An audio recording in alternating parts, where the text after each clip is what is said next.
Ontem, o primeiro-ministro de Israel, Benjamin Netanyahu, afirmou que o ataque ao acampamento com mais de 1,5 milhão de refugiados em Rafah, na faixa de Gaza, foi um erro trágico.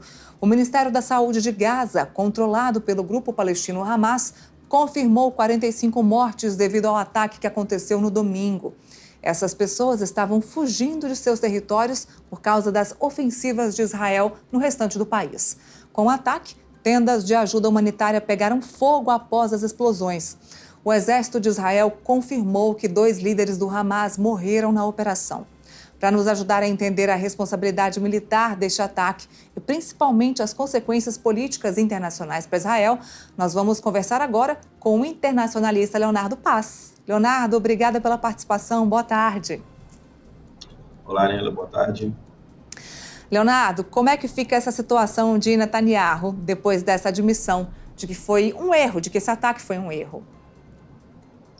Acho que o elemento da admissão é muito importante, né? Porque até esse momento o governo israelense, liderado por Netanyahu, de maneira geral, por mais que tivesse elaborado, desenvolvido e praticado uma ofensiva com um alto número de pessoas mortas, sempre fez parte da narrativa do governo de que eram operações necessárias e que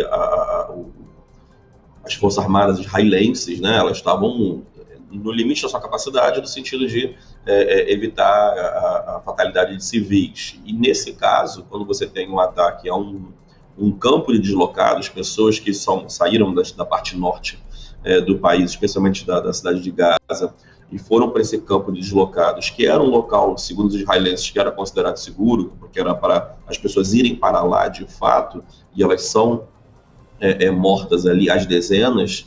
Então isso deixa uma situação muito dramática, situação mais desconfortável, pelo menos, do Netanyahu, inclusive porque ele vem sendo alertado por seus vários parceiros, inclusive os Estados Unidos, de que ele deveria se conter na ação em Rafah, porque é a última cidade da Palestina em que a população mais ou menos consegue se refugiar. Esse pode afetar as relações diplomáticas de Israel com outros países, principalmente agora, com nações como Espanha, Irlanda e Noruega reconhecendo a Palestina como um Estado. O seu exemplo já exemplifica bem, né? Na realidade, cada vez mais, quanto mais dura tem sido a ação de Israel, quanto mais tempo a gente tem estado nesse conflito sem algum tipo de paz, ou melhor ainda, ou tempo de cessar-fogo humanitário, pelo menos, isso tem saturado cada vez mais a relação de Israel com vários parceiros. A gente já viu recentemente o governo Biden, por exemplo, que é o principal parceiro, especialmente do ponto de vista de ajuda militar a Israel, limitando alguns armamentos, algumas munições no envio a Israel, argumentando justamente que eles tinham preocupação que esse armamento seria usado em Rafah e mataria civis. Você tem países, como você citou, por exemplo, reconhecendo o Estado palestino, você tem a Espanha agora sendo, enfim, o Israel dizendo que nas embaixadas da Espanha os palestinos não podem utilizar os consulados, dado o caso do reconhecimento espanhol. Você tem alguns países aqui na região de há algum tempo, como Colômbia e Bolívia, que já têm as relações cortadas com Israel. Então, cada vez mais Israel tem se isolado de certa maneira, não só, além das críticas, né, tem sofrido ações mais concretas. Países como Itália, Canadá, Holanda já disseram que não vão mais comercializar armas nesse momento com Israel em função do conflito. Então o isolamento está se tornando cada vez mais robusto em função dessas ações. Leonardo, e o quanto esse ataque minou as chances de um cessar-fogo de curto prazo? No curto prazo, toda a violência ela acaba atrapalhando, né? Você teve há muito pouco tempo atrás também um conjunto de foguetes do Hamas que foram tentar atingir Tel Aviv, não conseguiram nenhum.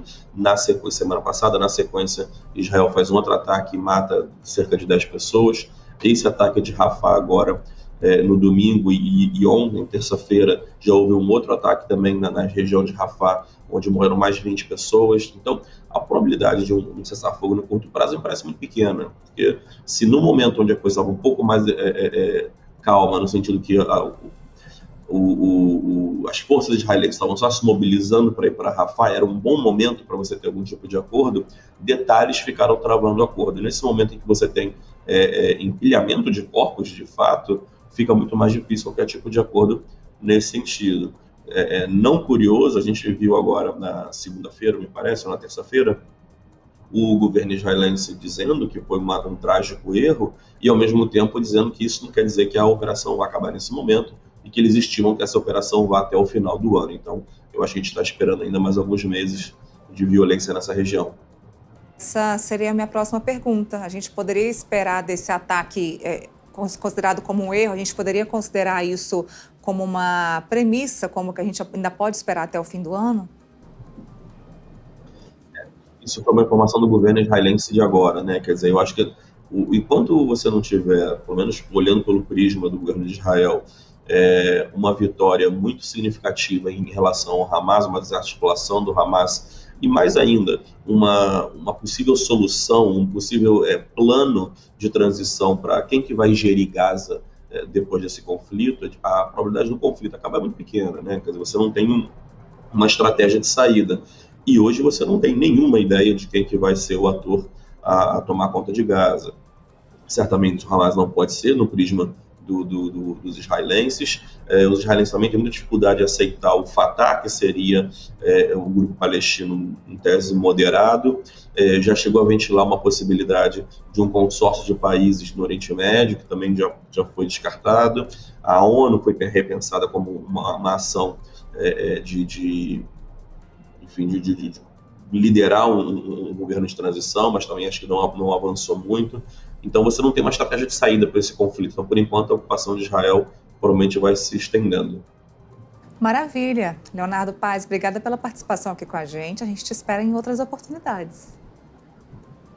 Obrigado, até a próxima.